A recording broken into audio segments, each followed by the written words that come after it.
नमस्कार दोस्तों, आपका मैं फिर से एक बार स्वागत करता हूं। मैं विनायक परशुराम बगाड़े, हिलरेंज माध्यमिक विद्यालय भिलार, तहसील महाबलेश्वर, जिला सातारा। यहां पर विगत 18 साल से मैं हिंदी यह विषय पढ़ा रहा हूं। आजकल लॉकडाउन के कारण मैं आपसे कुछ यहां पर इंटरनेट के द्वारा संवाद स्थापित करना चाहता हूं। आज की हमारी जो कक्षा है, यह कक्षा 9वीं और 10वीं इन दोनों कक्षाओं के छात्रों के लिए है, क्योंकि आज जो हिंदी का कृति पत्रिका का प्रारूप है, यह प्रारूप मैं स्पष्ट करने जा रहा हूं।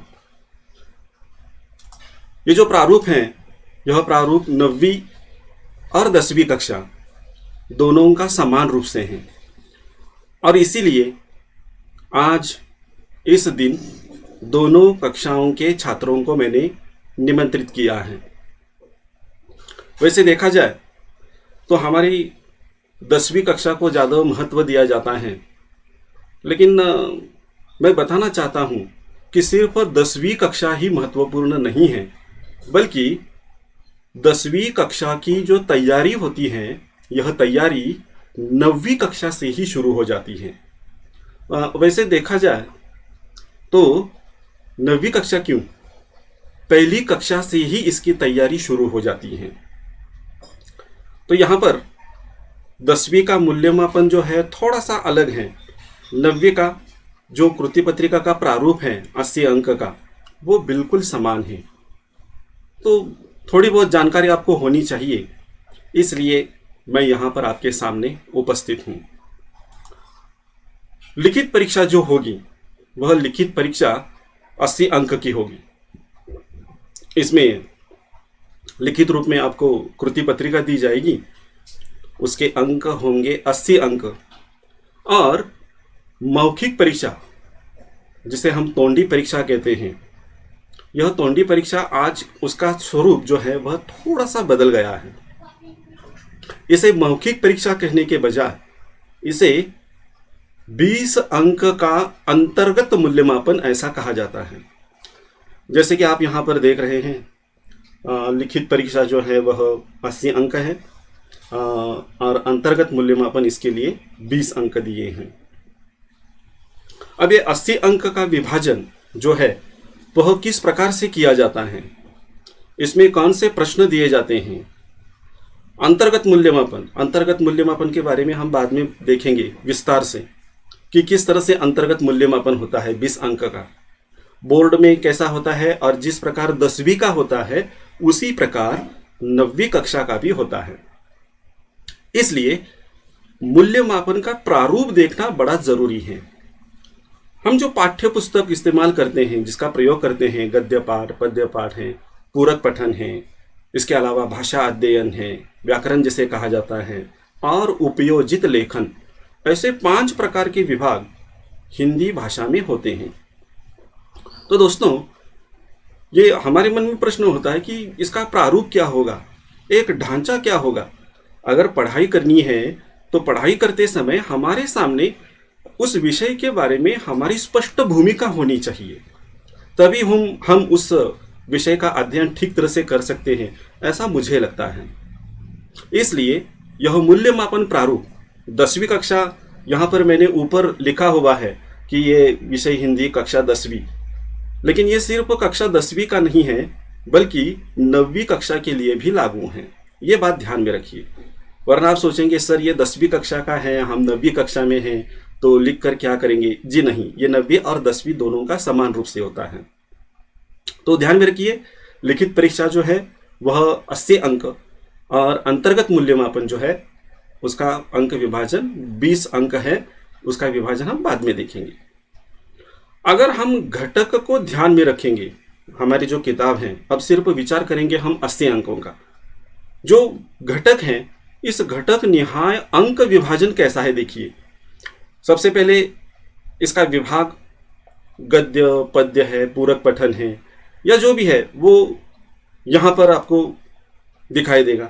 उसका घटक कौन सा है, उसके लिए अंक कितने हैं और विकल्प अंक कितने हैं, ये बातें हम यहां पर देखने वाले हैं।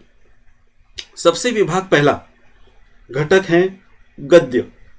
हमारी 9वीं और 10वीं कक्षा की किताब में जितने भी गद्य पाठ हैं, ये सारे गद्य पाठ पहले विभाग में आते हैं। इसके लिए अंक है 20। 20 अंक के प्रश्न गद्य पाठों पर पूछे जाते हैं। इसके लिए विकल्प अंक बिल्कुल नहीं है। अब ये विकल्प अंक क्या है?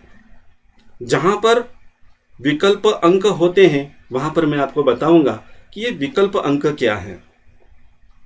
तो ये पहला विभाग है, पहला विभाग गद्य। लिख कर लीजिए अपनी नोटबुक में। अगर आपकी कोई समस्या है तो चैट बॉक्स में टाइप कीजिए, मैं आपका चैट बॉक्स यहाँ पर बैठकर पढ़ सकता हूँ। कोई परेशानी हो तो भी आप यहाँ पर लिख सकते हैं। जैसे कि यहाँ पर देखिए उपस्थिति लेते समय उपस्थिति यहाँ पर दी है।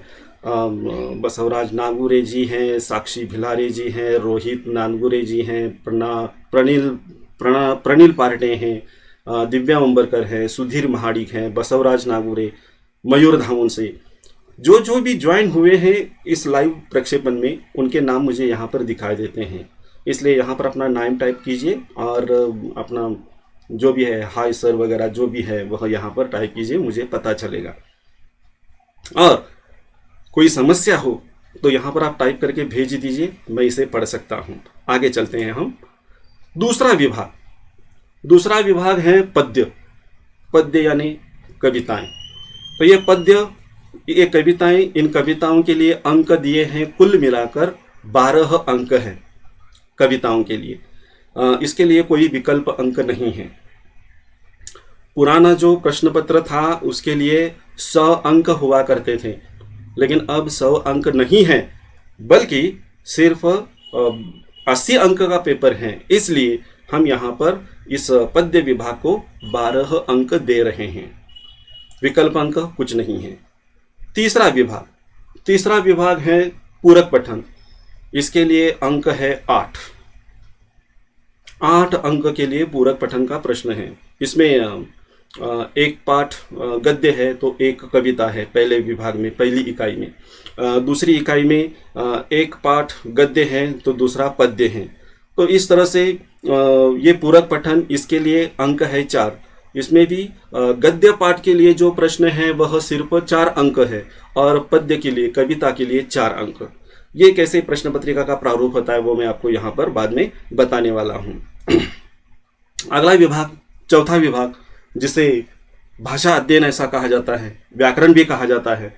ये पूरा व्याकरण अगर हम देखें तो ये पूरा व्याकरण 14 अंक के लिए है। अब ये 14 अंक, ये प्रश्न बहुत जरूरी है।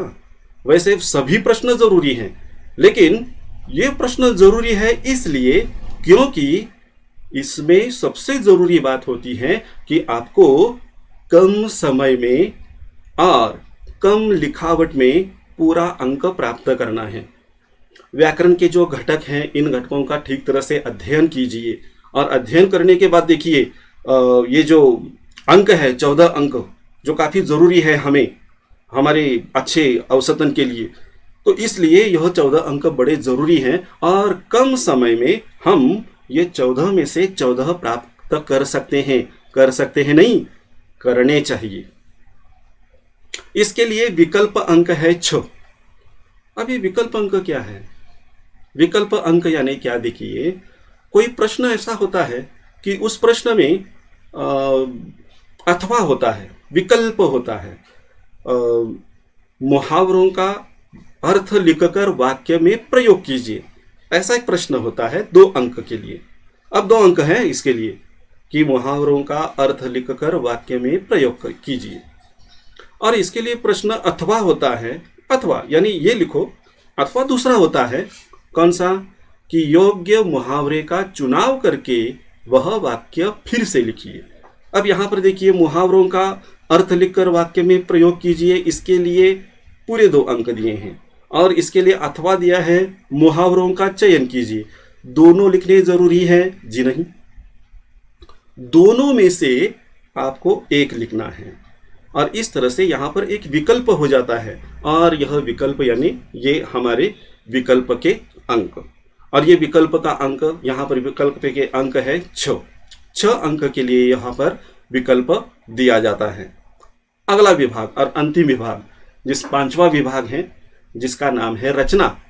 और इस रचना को उपयोजित लेखन ऐसा भी कहा जाता है। सबसे ज्यादा अंक देने वाला यह प्रश्न है। इसके लिए अंक है 26, और विकल्प अंक भी ज्यादा हैं। कितने हैं? 24। और इस तरह से सबसे ज्यादा अंक देने वाला यह प्रश्न है, जिसका नाम है उपयोजित लेखन। तो यह उपयोजित लेखन, इसमें कौन कौन से प्रश्न आते हैं, कौन कौन से घटक आते हैं, उनको किस तरह से लिखना चाहिए, इस पर हम विस्तार से चर्चा करने वाले हैं। और अगर हम पूरे 1 से लेकर 5 विभाग देखेंगे, घटक सभी, इसमें गद्य है, पद्य है, पूरक पठन है, भाषा अध्ययन है और उपयोजित लेखन है।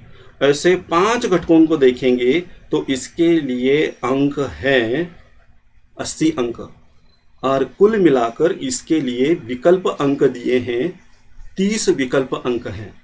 और इस तरह से ये जो हमारी कृति पत्रिका है, उसका प्रारूप ये इस प्रकार है, ढांचा इस प्रकार है, और इस प्रकार हमें अध्ययन करना है। तो आप ही सोचिए, अगर हिंदी यह विषय ज़्यादा अंक प्रदान करता है तो इसके लिए हमें किन घटकों पर ज़्यादा विचार करना चाहिए, या किस तरह से इसकी पढ़ाई करनी चाहिए। अगर कोई बात आपकी समझ में नहीं आ रही है तो तुरंत यहाँ पर आप मैसेज बॉक्स में टाइप कीजिए, उस पर हम चर्चा कर सकते हैं। तो ये घटक निहाय अंक विभाजन 9वीं कक्षा और 10वीं कक्षा के लिए समान है, आप इसे लिख कर रखिए। अब ये जो कृति पत्रिका हम लिखते हैं, यहाँ पर भी देखिए कक्षा 10वीं कक्षा ऐसा लिखा है, लेकिन ये सिर्फ 10वीं नहीं है, ये 9वीं और 10वीं कक्षा दोनों को मार्गदर्शक सूचनाएं समान हैं, बिल्कुल समान हैं। सूचनाएं कौन कौन सी देखिए। सबसे पहली सूचना यहाँ पर दी है, सूचना के अनुसार गद्य, पद्य, भाषा अध्ययन यानी व्याकरण की आकलन कृतियों में आवश्यकता के अनुसार आकृतियों में ही उत्तर लिखना अपेक्षित है। पुराने जमाने में प्रश्न पत्रिका हुआ करती थी, अब कृति पत्रिका आ गई है। और इस कृति पत्रिका में कई अलग अलग प्रकार की आकृतियां दी जाती हैं, और कहा जाता है कि संजाल पूर्ण कीजिए। तो यह संजाल पूर्ण करते समय, इसका उत्तर लिखते समय हमारे उत्तर पत्र पर आपको वह आकृति तैयार करनी है, और उसमें उत्तर लिखना अपेक्षित है। बोर्ड का यह नियम है। जो 10वीं के लिए नियम है, जाहिर है वह 9वीं कक्षा के लिए भी नियम होगा। तो यह बात ध्यान में रखिए कि कौन कौन से प्रश्न गद्य, पद्य, भाषा अध्ययन या जिसे व्याकरण कहा जाता है, इन व्याकरण की कृतियों में आवश्यकता जहां पर हो वहीं पर यह उत्तर आपको आकृतियों में लिखने हैं। यह एक पहली मार्गदर्शक सूचना है, उसे ध्यान में रखिए। दूसरी मार्गदर्शक सूचना क्या है देखिए। अक्सर बच्चे यहीं पर गलती करते हैं। वो क्या करते हैं, आकृतियां निकालते समय पेंसिल का प्रयोग करते हैं। पेंसिल का प्रयोग यहां पर नहीं करना है। बोर्ड में ऐसा स्पष्ट रूप से दिया जाता है, ऐसी सूचना सबसे ऊपर ही होती है कि सभी आकृतियों के लिए आप जिस पेन का प्रयोग कर रहे हो उसी पेन का प्रयोग आकृतियां निकालने के लिए, तैयार करने के लिए आपको करना है। पेंसिल का प्रयोग बिल्कुल नहीं करना है, वहां पर पेन का ही प्रयोग करना है। आकृतियां जो होती है वो बड़ी आसान होती है। मैं आपको दिखाऊंगा एक नमूना कि किस तरह से आकृतियां होती हैं। तो पेन का ही प्रयोग करें, पेंसिल का प्रयोग बिल्कुल मत कीजिए। बार बार बताना पड़ता है स्वाध्याय लिखते समय। अगर कोई संजाल पूर्ण कीजिए, आकृति पूर्ण कीजिए, ऐसा प्रश्न होता है तो वहां पर पेन का ही प्रयोग कीजिए, पेंसिल का प्रयोग बिल्कुल मत कीजिए। यह आदत अभी से डालनी है। तीसरी सूचना, सभी रचना विभाग में पूछे गए प्रश्नों के उत्तर के लिए आकृतियों की आवश्यकता नहीं है। रचना विभाग उपयोजित लेखन जिसे कहा जाता है, 5वां विभाग है, 26 अंक है उसके लिए। उसमें जो आकृतियां आपको दी जाती हैं वह आकृतियां दोबारा अपने पेपर पर लिखनी जरूरी नहीं है। यह बात ध्यान में रखिए। ऐसा क्यों? क्योंकि वहां पर आपको अलग तरह से परिच्छेद के रूप में उत्तर लिखने हैं, वहां पर आकृतियों की कोई आवश्यकता नहीं है। इसलिए रचना विभाग में एक भी आकृति नहीं आएगी। अगर कृति पत्रिका में दी है तो भी हमारी इस उत्तर पत्रिका में आकृति बिल्कुल नहीं आएगी। कौन से विभाग में? रचना विभाग में, उपयोजित लेखन में, जो 5वां विभाग है। इस 5वें विभाग में आपको आकृतियां नहीं निकालनी है, ध्यान में रखिए। अगली है मार्गदर्शक सूचना। शुद्ध, स्पष्ट एवं सुवाच्य लेखन अपेक्षित है। आप जो पेपर अपना लिख रहे हो वह शुद्ध होना चाहिए, स्पष्ट भाषा में होना चाहिए और सुवाच्य होना चाहिए। सुवाच्य लेखन व्याकरण की दृष्टि से, मानक हिंदी वर्तनी की दृष्टि से, या फिर विराम चिन्हों का प्रयोग भी सही मात्रा में होना चाहिए, व्याकरण के नियम के अनुसार होना चाहिए। अगर कोई छात्र 80 में से 70 अंक को पार कर रहा है तो यहाँ पर इस सूचना का प्रयोग किया जाता है, उसका पेपर फिर से जांचा जाता है। और अगर उसने कोई अशुद्ध बात लिखी है या फिर अस्पष्टता उसमें आ गई है या फिर उसका लेखन सुवाच्य नहीं है तो क्या होता है, उसके अंक काट दिए जाते हैं। इसलिए ध्यान में रखिए, जिनको अच्छे अंक प्राप्त करने हैं वह अपने इस भाषा के जो पेपर हैं, चाहे वह मराठी हो, चाहे वह हिंदी हो या अंग्रेजी हो, ये भाषाएं हैं और भाषाओं में जरूरी होता है व्याकरण शुद्ध एवं स्पष्ट एवं सुवाच्य लेखन। तो इसकी तरफ आपको ध्यान देना अपेक्षित है। कृति पत्रिका का प्रारूप और अंकदान योजना क्या है देखिए। इसके लिए समय होता है 3 घंटे और इसके लिए अंक है कुल मिलाकर 80 अंक है। अब ये जो 3 घंटे अंक 80, आपसे पहले जो छात्र थे 1-2 साल पहले, उनके लिए भी समय था 3 घंटे ही, लेकिन उनके लिए अंक थे 100 अंक का पेपर उनको लिखना था। मौखिक परीक्षा या अंतर्गत मूल्यमापन उनको नहीं था। लेकिन शुक्रगुजार हैं, आप बड़े भाग्यशाली हो कि आपको समय 3 घंटे ही दिया है और इसके लिए अंक है 80 अंक की कृति पत्रिका आपको लिखनी है। अब इसमें देखिए विभाग के अनुसार हम देखेंगे। यहाँ पर सबसे पहले ऊपर लिखा है विभाग पहला विभाग कौन सा है? गद्य विभाग। और इस गद्य विभाग के लिए कुल मिलाकर अंक है 20 अंक के लिए पहला विभाग है। इसमें भी देखिए प्रश्न पहला अ, यहाँ पर प्रश्न पहला अ, निम्नलिखित गद्यांश पढ़कर दी गई सूचनाओं के अनुसार कृतियां कीजिए। यानी आपको एक गद्यांश दिया जाता है। गद्यांश यानी परिच्छेद, एक परिच्छेद दिया जाता है और परिच्छेद भी कौन सा? पठित शब्द देखिए, पठित यानी पढ़ा हुआ। हमारे पाठ्य पुस्तक में जितने पाठ हैं उन पाठों में से, पढ़े हुए पाठों में से, गद्य पाठों में से आपको एक परिच्छेद दिया जाएगा। इस परिच्छेद को ध्यान से पढ़ना है और परिच्छेद को ध्यान से पढ़ने के बाद जो सूचनाएं दी हैं उसके अनुसार कृतियां करनी है। ये प्रश्न पहला अ, प्रश्न पहला अ और प्रश्न पहला आ, ये दोनों प्रश्न समान हैं। इसमें भी वही प्रश्न होता है, निम्नलिखित पठित गद्यांश पढ़कर दी गई सूचनाओं के अनुसार कृतियां कीजिए। यहां पर भी जो परिच्छेद दिया जाता है आपको, इस परिच्छेद की मर्यादा कितनी होती है? 130 शब्द से लेकर 150 शब्द तक की मर्यादा होती है। इतना ही परिच्छेद आपको दिया जाता है और इसके लिए अंक है 8। प्रश्न पहले के लिए 8 अंक है, जैसे कि ऊपर आप देख रहे हो। प्रश्न पहला 1 अ, अंक है 8। उसी तरह से प्रश्न पहला आ, इस प्रश्न पहला आ में भी गद्यांश दिया जाता है 130 से शब्द लेकर 150 शब्द, इसके लिए अंक है 8। दोनों प्रश्न समान हैं, प्रश्न पहला अ और प्रश्न पहला आ। दोनों प्रश्न समान हैं, दोनों के अंक समान हैं, इसलिए दोनों प्रश्नों को यहां पर मैंने इकट्ठा लिया है। इसमें गलती मत करना, ठीक तरह से लिख लीजिए। अब आगे देखिए क्या है, प्रश्न पहला अ और प्रश्न पहला आ। इसमें कौन से प्रश्न दिए जाते हैं, कौन सी प्रश्न नहीं हम कहेंगे, इसे कृतियां दी जाती हैं। प्रश्न पहला अ और आ पठित गद्यांशों पर आधारित कृतियों का स्वरूप बिल्कुल समान है। प्रश्न पहला अ और प्रश्न पहला आ, इन दोनों में जो प्रश्न पूछे जाएंगे वो बिल्कुल समान होंगे। इसमें पहला आंकड़ा होगा आकलन कृति। आकलन कृति के लिए अंक है 2। 2 अंक के लिए कृतियां पूछी जाएगी। कहां पर पूछी जाएगी?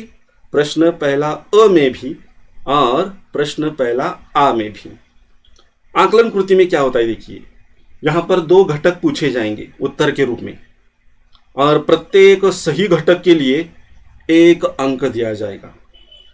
2 घटक 1 अंक, यानी प्रत्येक घटक के लिए कितने अंक?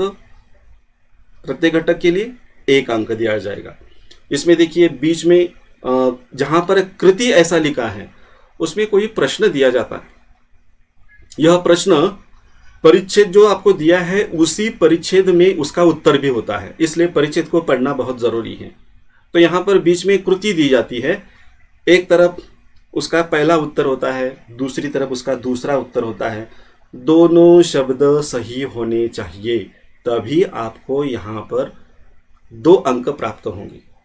अगर एक सही लिखा है, एक गलत लिखा है, तो आपको 1 ही अंक मिलेगा। यह बात ध्यान में रखिए।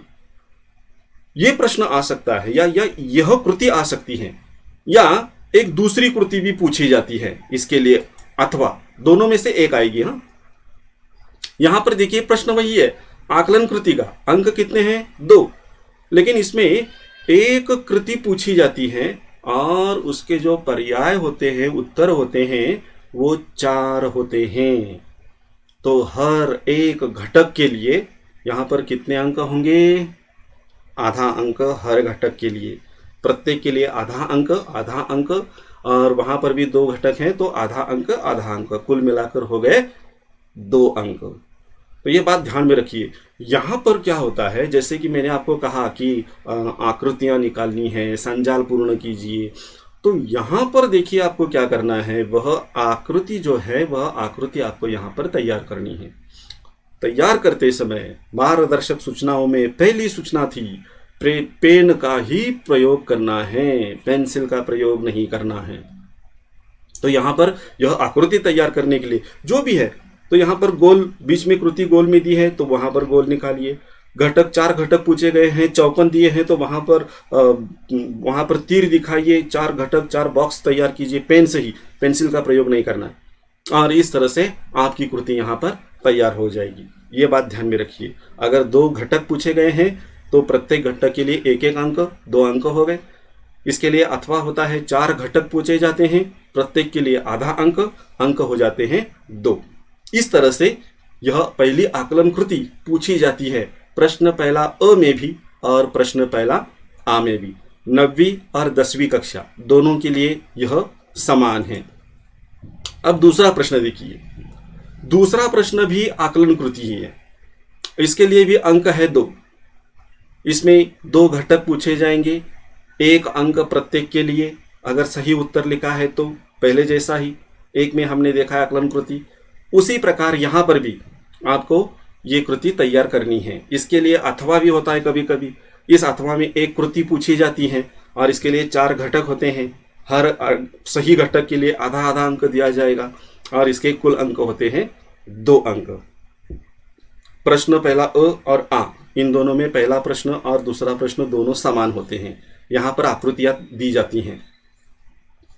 प्रश्न पहला अ और प्रश्न पहला आ, इसमें दोनों कृतियों का स्वरूप देखिए बिल्कुल समान है। तीसरा प्रश्न जो है वह शब्द संपदा है। यह शब्द संपदा आपको 4 घटक पूछे जाएंगे और 4 घटक में से प्रत्येक सही घटक के लिए आपको आधा अंक दिया जाएगा। इसमें भी देखिए कौन कौन सा यहाँ पर कौन कौन से घटकों पर प्रश्न पूछा जाएगा, किन टॉपिक पर यह प्रश्न पूछा जाएगा। उन्हीं टॉपिक में से आपको व्याकरण के प्रश्न पूछे जाएंगे। और यहाँ पर आपसे अपेक्षित क्या है बताऊं? कक्षा 5वीं से लेकर हमने 10वीं तक व्याकरण का जितना भी अध्ययन किया है उस पर यह प्रश्न पूछे जाते हैं। इसकी तैयारी आपको 9वीं कक्षा में भी करनी है और 10वीं कक्षा में भी करनी है। अब इसमें कौन कौन से घटक है देखिए। सबसे पहले यहाँ पर अनेकार्थी शब्द है, शब्द युग्म है, समानार्थी शब्द है, पर्यायवाची शब्द है, विलोम शब्द। विलोम शब्द कई छात्र यहाँ पर लड़खड़ाते हैं, सर विलोम शब्द का मतलब क्या है? कई बार मैंने उनको बताया है कि विलोम शब्द इसका मतलब है विरुद्धार्थी शब्द। तो ये विरुद्धार्थी शब्द नया शब्द आ गया है, विलोम शब्द, तो ये शब्द हमें मालूम होना चाहिए। विरुद्धार्थी शब्द, उपसर्ग, प्रत्यय, शब्द समूह के लिए एक शब्द। कठिन शब्दार्थ भी पूछे जाते हैं व्याकरण में। लिंग, वचन, कृदंत, तद्धित, तत्सम, तद्भव तथा विदेशी शब्द, इन पर कृतियां दी जा सकती हैं। ये जो यहाँ पर घटक दिए हैं ये सभी घटक, इन सभी घटकों पर आपको प्रश्न पूछा जा सकता है। सभी घटकों की तैयारी आपको पूर्ण करनी है, ये बड़ा जरूरी है। अगर आप इतने सारे प्रश्नों की तैयारी करेंगे तो ये अंक आसानी से आपको मिल सकते हैं।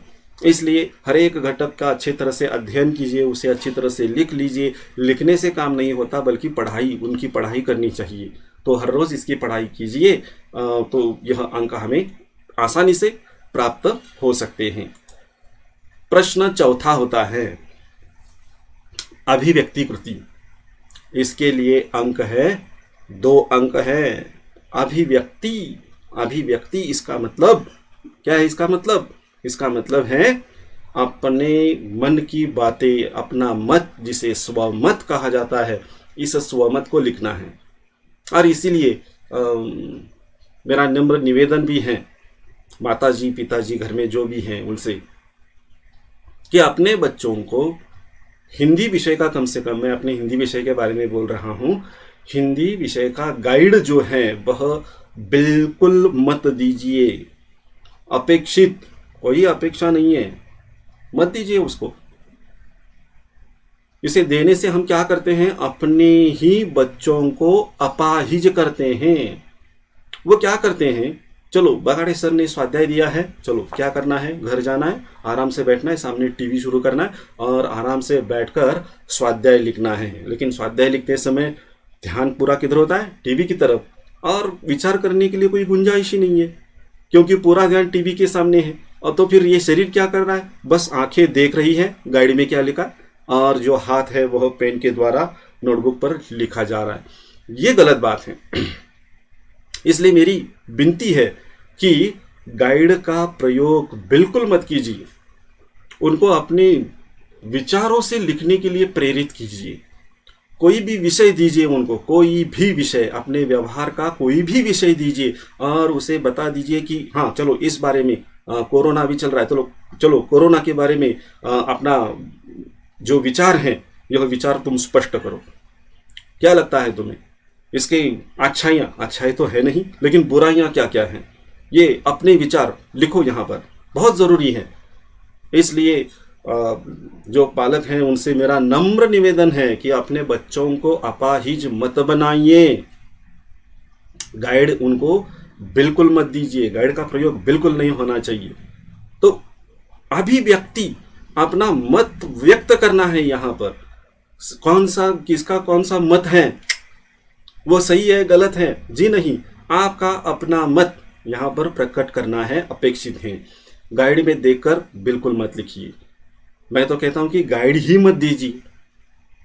कई बार ऐसा हुआ है स्कूल में, पाठशाला में, कक्षा में, मैंने ऐसे कई गाइड पकड़ लिए थे और कहा था कि दोबारा ये गाइड मेरी कक्षा में नहीं आने चाहिए। अगर आप गाइड लाते हो तो ये अध्यापक का अपमान है। तो इसका मतलब है मैं ठीक तरह से नहीं पढ़ा था, इसलिए आप गाइड लाते हो। ये गलत बात है। आपकी कोई भी समस्या हो, एक बार नहीं 10 बार पूछिए, लेकिन गाइड को हाथ मत लगाइए, क्योंकि अभी हमें तैयार होना है और ये तैयारी हमें अगले जीवन के लिए उपयोगी है। इसलिए गाइड का प्रयोग बिल्कुल मत कीजिए। आगे चलते हैं। तो यहाँ पर जो अभिमत है, यह अभिमत किसी भी विषय पर, मुद्दे पर अपना विचार प्रकट करना है। कितने शब्दों में लिखना है? बस 25 या 30 शब्दों में लिखना है। लेकिन जो भी आपके मन में विचार है वह विचार यहाँ पर स्पष्ट करने हैं। इसके लिए अंक है, 2 अंक है। प्रश्न पहला ई, अ और आ, इन दोनों का प्रारूप एक जैसा है, इसलिए यहां पर प्रश्न पहला अ और आ पूर्ण हुए। प्रश्न पहला ई में क्या होता है देखिए, अपठित गद्यांश पढ़कर दी गई सूचनाओं के अनुसार कृतियां कीजिए। इसके लिए अंक होते हैं 4। अपठित, यहां पर शब्द आया है, देखिए यहां पर अपठित। अपठित का मतलब क्या है? हमारे पाठ्य पुस्तक में वह पाठ नहीं है, वह परिच्छेद नहीं है, वह अपठित है। आपने कभी पढ़ा ही नहीं। ऐसा परिच्छेद आपको गद्य परिच्छेद दिया जाता है और इस गद्य परिच्छेद को पढ़कर उसके अनुसार जो नीचे प्रश्न दिया जाता है, कृतियां दी जाती हैं, वह कृतियां आपको करनी है। इसके लिए अंक है 4 अंक है, 4 अंक इसके लिए है। अब यह जो गद्य अपठित गद्यांश है, इसके लिए शब्द की मर्यादा कितनी है? 80 से लेकर 100 अंक की इसकी मर्यादा होती है। अपठित है, पढ़ा हुआ नहीं है। हमारे पाठ्य पुस्तक से, हमारी किताब के बाहर का वह परिच्छेद होता है। तो 80 से 100 परिच्छब्दों में उसकी शब्द मर्यादा होती है। उसमें भी देखिए कृतियां कौन सी होती है। पहली कृति होती है आकलन कृति। इसके लिए अंक होते हैं 2 घटक, प्रत्येक के लिए 1 अंक, जो मैंने बताया था। और इसके लिए अथवा भी होता है, कभी कभी 4 घटक पूछे जाते हैं और प्रत्येक के लिए आधा अंक दिया जाता है। तो इस तरह से दोनों में से एक प्रश्न, दोनों नहीं दिए जाते, दोनों में से एक प्रश्न पूछा जाएगा। कौन सा? एक तो ये पहला, 2 घटक पूछे जाएंगे 1 अंक के लिए, और इसके लिए अथवा होता है, 4 घटक पूछे जाएंगे, प्रत्येक के लिए आधा अंक दिया जाएगा। तो इस तरह से ये 2 अंक यहाँ पर दिए जाते हैं। और दूसरी कृति होती है अभिव्यक्ति कृति। अभिव्यक्ति कृति यहाँ पर भी अपना मत उस छात्र को प्रकट करना है। जो परिच्छेद दिया है उसी परिच्छेद पर यह मत व्यक्त करना होता है। उस परिच्छेद को पढ़िए और पढ़ने के बाद उसको समझ लीजिए, उसका आकलन कीजिए और बाद में उस पर अपना मत व्यक्त कीजिए। इसके लिए 2 अंक है। तो इस तरह से 2 और 2 हो गए 4 अंक। तो यहाँ पर देखिए ये पहला जो विभाग है गद्य विभाग, इसके लिए कुल मिलाकर कितने अंक हैं? 20 अंक हैं। तो ये 20 अंकों का विभाजन इस प्रकार पूरा हो जाता है।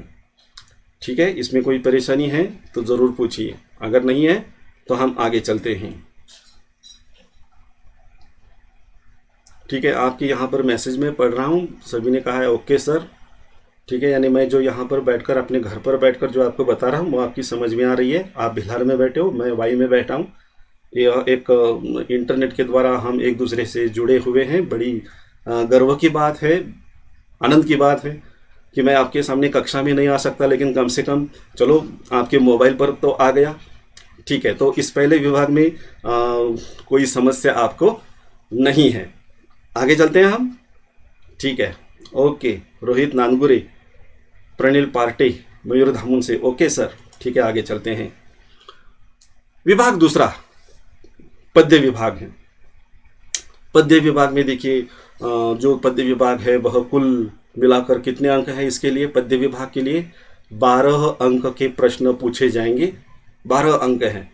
प्रश्न दूसरा अ, निम्नलिखित पठित पद्यांश पढ़कर दी गई सूचनाओं के अनुसार कृतियां कीजिए। अब यहाँ पर ये जो पद्य विभाग यानी कविताओं का विभाग आ गया, तो इस कविताओं के विभाग में देखिए अंक तो है 12। तो प्रश्न दूसरा अ और आ ये दोनों समान पूछे जाएंगे। प्रश्न दूसरा अ के लिए 6 अंक है और प्रश्न दूसरा आ के लिए 6 अंक है। तो देखिए यहाँ पर प्रश्न भी देखिए दोनों का प्रारूप भी बिल्कुल समान है। निम्नलिखित पठित पद्यांश पढ़कर दी गई सूचनाओं के अनुसार कृतियां कीजिए। और इसकी पद्यांश पंक्ति मर्यादा होती है 8 से 10 पंक्तियां दी जाती है। आ में भी वही बातें हैं। निम्नलिखित पठित पद्यांश, पठित पढ़ी हुई। आपकी किताब में जो पढ़ी हुई कविताएं हैं, इन कविताओं को ध्यान में रखते हुए यह कृतियां करनी हैं। और यहाँ पर पद्यांश की पंक्तियों की मर्यादा दी है, 8 से लेकर 10 पंक्तियां यहाँ पर आपको दी जाती हैं। अब इन पर अंक 6 पहले प्रश्न पर, पहले दूसरे अ पर, और अंक जो है वो 6 अंक, ऐसे कुल मिलाकर 12 अंक दोनों की कृतियां समान होती हैं। तो देखते हैं कि यहाँ पर कौन सी कृतियां दी जाती है। तो देखिए दोस्तों, यहाँ पर प्रश्न दूसरा अ और आ जो कृतियां होती है उनके अंदर दी गई, वो बिल्कुल दोनों एक समान है। प्रश्न दूसरा अ में पहला प्रश्न, प्रश्न दूसरा आ में पहला प्रश्न, वो समान होगा। नाम होगा आकलन कृति। आकलन कृति में देखिए, इसके लिए अंक है 2। इसमें भी 2 घटक पूछे जाएंगे, 1 अंक प्रत्येक के लिए। यहाँ पर अगर कोई आकृति दी है, यहाँ पर जो आकृति दी है देखिए, उसमें सबसे पहले ऊपर कृति ऐसा लिखा है, उसके नीचे 2 गोल आकार निकालकर उसके उत्तर यहाँ पर आपको लिखने हैं। तो उसी प्रकार की आकृति आपको अपनी पेपर में, उत्तर पत्रिका में तैयार करनी है, पेंसिल से नहीं, पेन से। ठीक है, ऐसा प्रश्न पूछा जाएगा। या फिर इसके लिए अथवा भी है, या एक कृति दी जाएगी और उसके 4 घटक यहाँ पर पूछे जाएंगे, जो कि एक शब्द में आपको लिखने हैं। तो हर एक सही के लिए आधा अंक दिया जाएगा यहाँ पर, और आधा मिलाकर कुल हो गए 2 अंक। तो इस तरह से ये अथवा में पूछा जाता है। एक तो पहला प्रश्न, यानी ये 2 घटक पूछे जाएंगे, हर एक सही के लिए 1 अंक दिया जाएगा, या ये पूछा जाएगा जिसमें 4 घटक दिए जाते हैं और इन 4 घटकों के लिए आधा अंक दिया जाता है। ठीक है, आगे दूसरा प्रश्न, शब्द संपदा। शब्द संपदा में भी देखिए क्या होता है, 4 घटक होते हैं। इसमें 4 ही घटक होते हैं, 2 घटक नहीं, 4 घटक होते हैं, और आधा अंक प्रत्येक के लिए। जो 4 घटक दिए हैं उसके लिए आधा अंक दिया जाता है। इसके कुल मिलाकर अंक हो गए 2 अंक। अब इसमें भी देखिए कौन कौन से घटक पूछे जाएंगे, उसकी तालिका है यहाँ पर दी है। इन्हीं घटकों पर आपको प्रश्न पूछा जाएगा, इसके अलावा कोई दूसरे घटक पर प्रश्न नहीं आएगा।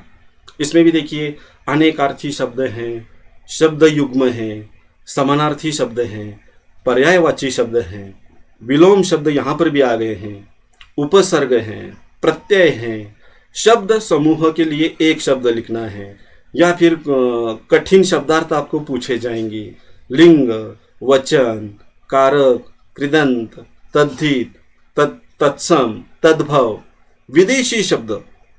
अब ये शब्द 7वीं कक्षा से परिचित हमारे हो चुके हैं। कई शब्द जो शब्द हमारे भारतीय शब्द हैं, भारत से संबंधित, जिनका जन्म ही भारत में हुआ है, उसे हम कहते हैं भारतीय शब्द। और जो शब्द हमारे यहाँ के नहीं है, हिंदी के नहीं है, वो किसी दूसरी भाषा से या विदेश से आए हैं या दूसरे देश से आए हैं, ऐसे शब्दों को विदेशी शब्द ऐसा कहा जाता है।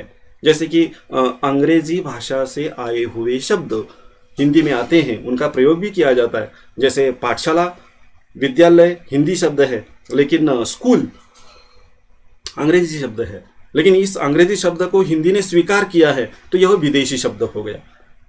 तो ये ऐसे विदेशी शब्द आपको परिच्छेद काव्य की पंक्तियां दी जाएगी और पूछा जाएगा उपरयुक्त पंक्तियों में विदेशी शब्द कौन कौन से हैं वो लिखिए। तो इस तरह से इसके उत्तर लिखे जाते हैं। सिर्फ इन्हीं पर यह कृति 2 अंक के लिए पूछी जाएगी। तीसरा है अभिव्यक्ति कृति, इसके लिए अंक है 2।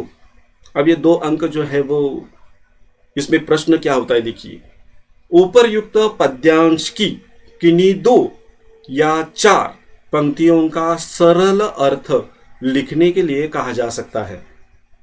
सरल अर्थ की शब्द मर्यादा 25 से लेकर 30 शब्द रहेगी।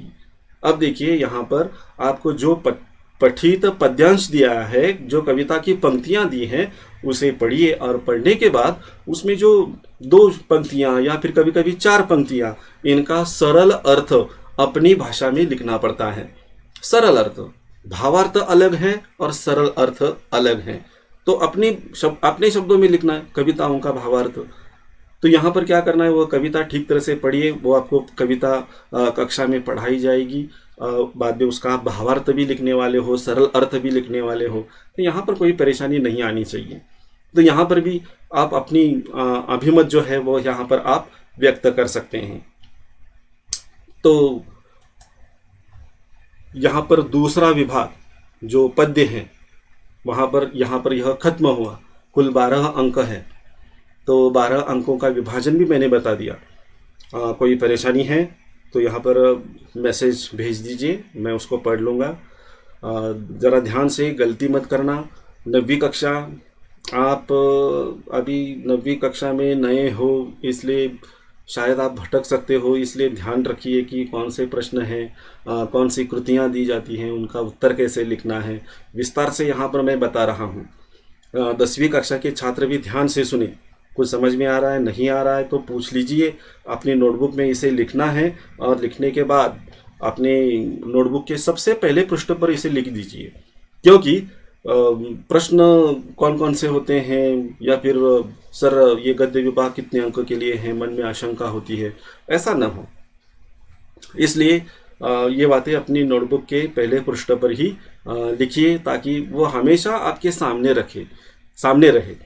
कविता या पाठ पढ़ाने के बाद उस पर कौन सी कृतियाँ दी जाती है, पिछले साल जो प्रश्न पत्रिका कृति पत्रिका हुई थी, इस कृति पत्रिका को आप अपने पहले नोटबुक के पहले पृष्ठ पर लगा दीजिए, ताकि हमारे सामने यह कृति पत्रिका हमेशा रहे और उसे देखकर हम अपनी पढ़ाई जारी रख सकें।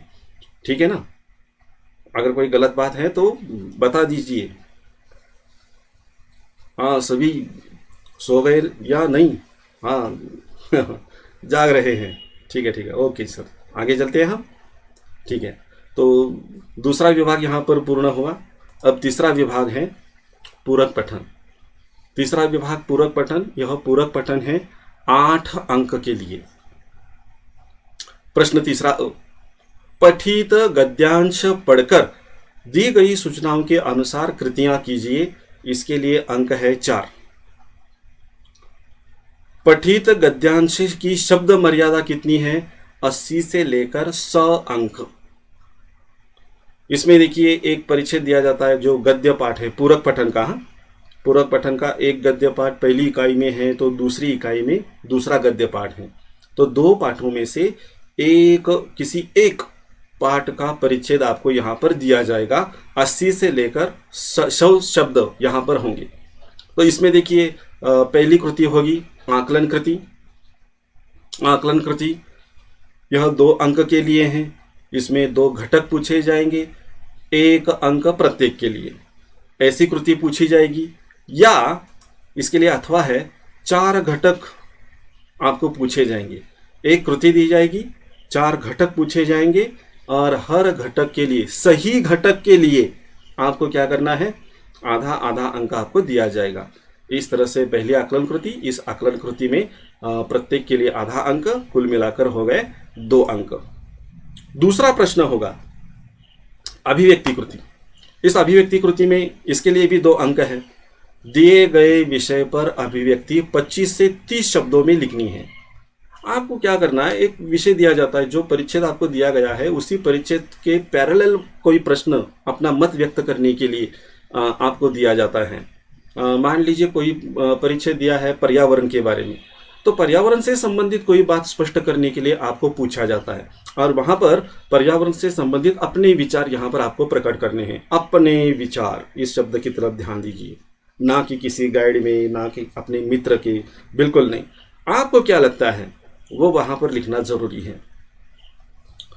जैसे उदाहरण के तौर पर देखिए, मैं पाठशाला जा रहा था और आते समय मैंने रास्ते में देखा कि कोई नल, पानी की टंकी है, उसका नल खुला है और पानी बह रहा है। आपके मन में कौन से विचार आए?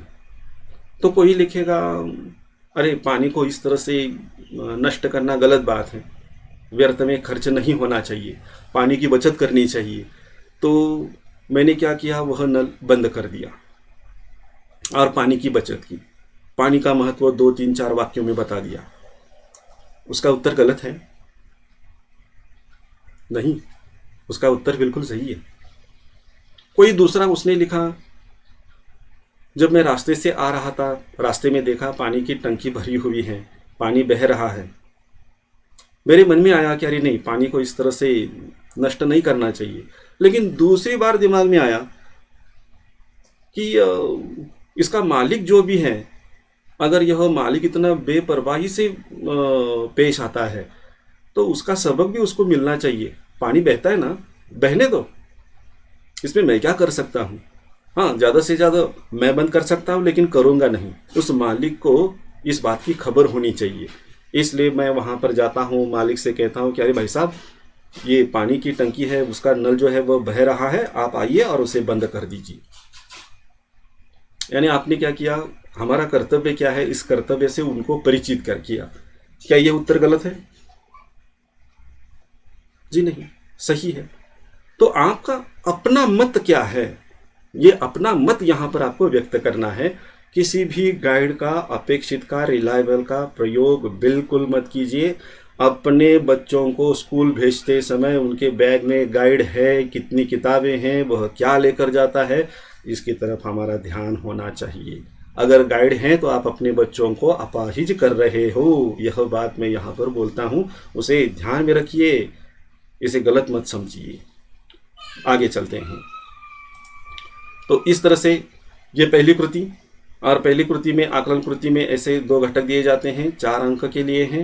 इसमें से 2 घटक पठित गद्यांश पर हमने देखे, वैसे ही पद्यांश पर भी आपको यहाँ पर प्रश्न पूछे जाते हैं, इसके लिए भी अंक है 4। इसमें भी देखिए आकलन कृति का पहला प्रश्न होता है और वह भी 2 घटक यहाँ पर पूछे जाएंगे, हर घटक के लिए एक अंक दिया जाएगा। इस कृति के लिए अथवा होता है, इस अथवा में भी देखिए यहाँ पर वही बातें आ गई हैं, एक कृति पूछी जाएगी और इसके लिए 4 घटक यानी 4 प्रश्न पूछे जाएंगे, हर एक के लिए आधा आधा अंक दिया जाएगा। तो इस तरह से पहला प्रश्न अ और आ दोनों में 4 अंक गद्य पाठ के लिए, पूरक पठन के लिए, और प्रश्न तीसरा आ में 4 अंक आ के लिए जो कविताओं पर आधारित हैं। तो इस तरह से 4 और 4 मिलाकर हो गए 8 अंक। तो यहाँ पर देखिए, यहाँ तक हमने गद्य, पद्य और पूरक पठन, इनका प्रारूप हमने देखा है। इसे ठीक तरह से अपनी नोटबुक में लिखिए और मैं देखना चाहता हूँ कि यह कौन कौन लिखता है और उसकी फ़ोटो निकाल कर मुझे भेजता है, क्योंकि मैं पढ़ाता हूँ और पढ़ाने के बाद आपको लिखने के लिए भी कहता हूँ, लेकिन कई छात्र लिखते ही नहीं हैं, उसकी तरफ ध्यान ही नहीं देते हैं, ऐसा सोचते हैं कि ये हमारे लिए नहीं चल रहा है। तो ऐसा मत कीजिए, अपनी नोटबुक में इसे लिखिए और लिखने के बाद यह मेरे व्हाट्सएप नंबर पर भेज दीजिए। देखते हैं कि कौन कौन से छात्रों ने किस तरह से यह तैयार किया है। और अभी समय हो चुका है, 9:30 बजने आ रहे हैं, तो यहाँ पर मैं भी रुकता हूँ, विश्राम लेता हूँ। कल फिर से हमारी मुलाकात होगी। कल हम उसका समय मैं आपको भेज दूँगा। कल हम जो अगली कृति पत्रिका है उसका प्रारूप भी मैं दूंगा आपको, उसे भी ठीक तरह से लिखिए, अपनी नोटबुक में लिखिए। 9वीं कक्षा और 10वीं कक्षा दोनों के लिए समान है, इसलिए यहाँ तक की बातें आप अपनी नोटबुक में लिखिए और व्हाट्सएप नंबर पर उसे भेज दीजिए। व्हाट्सएप नंबर पर क्यों भेजना है? क्योंकि आप पढ़ाई कर रहे हो, मेरी बातें आपकी समझ में आ रही हैं या नहीं आ रही है, यह देखने के लिए, जानने के लिए। तो यहाँ पर हम रुकते हैं। जो प्रश्न चौथा है, विभाग चौथा और 5वां, इन दोनों के बारे में हम क्या करेंगे, कल हम मिलेंगे और यहीं पर मिलेंगे। अभी थोड़ा सा आराम करते हैं और कल फिर से मिलते हैं। लेकिन कल तक ये जो मैंने प्रश्न पत्र का प्रारूप दिया है उसे लिखिए और उसे पूर्ण करके मेरे पास भेज दीजिए, बड़ा ज़रूरी है। देखते हैं कि सबसे पहले यह कृति पत्रिका का प्रारूप कौन करता है और कौन भेजता है। ठीक है, धन्यवाद, शुभ रात्रि, कल फिर मिलेंगे। धन्यवाद।